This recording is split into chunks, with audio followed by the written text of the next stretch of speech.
যুক্তরাষ্ট্রের হাওয়াই অঙ্গরাজ্যের মাউই দ্বীপে ভয়াবহ দাবানলে এ পর্যন্ত 53 জন নিহত হয়েছেন। এছাড়া 1000 মানুষ নিখোঁজ রয়েছেন বলে জানিয়েছে বিবিসি। গেল মঙ্গলবার থেকে শুরু হওয়া এই আগুন এখনও পুরোপুরি নিয়ন্ত্রণে আনা যায়নি, বরং দ্রুত দাবানল ছড়িয়ে পড়েছে আশপাশের এলাকায়। হাজার হাজার মানুষকে নিরাপদ স্থানে সরিয়ে নেওয়া হয়েছে এবং জরুরি অবস্থা জারি করা হয়েছে। ওয়ালটন ফ্রিজ কিনে অনেকের মতো আপনিও হয়ে যেতে পারেন মিলেনিয়াল। সেরা পণ্যের সেরা অফার। সিরিয়ার পূর্বাঞ্চলে একটি সামরিক যানে হামলায় অন্তত 23 সৈন্য নিহত হয়েছে, আহত হয়েছেন আরও 10 জন। স্থানীয় সময় শুক্রবার ব্রিটেন ভিত্তিক মানবাধিকার বিষয়ক সিরীয় পর্যবেক্ষণ সংস্থা জানায়, আইএস সদস্যরা বৃহস্পতিবার দিয়ার ইজোর প্রদেশে একটি সামরিক যান লক্ষ্য করে এ হামলা চালায়।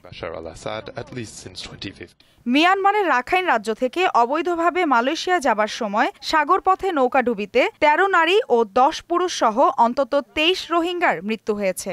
নিখোঁজ রয়েছেন আরও 30 জন। এই ঘটনায় 8 জন বেঁচে গেছেন বলে জানিয়েছে বিবিসি।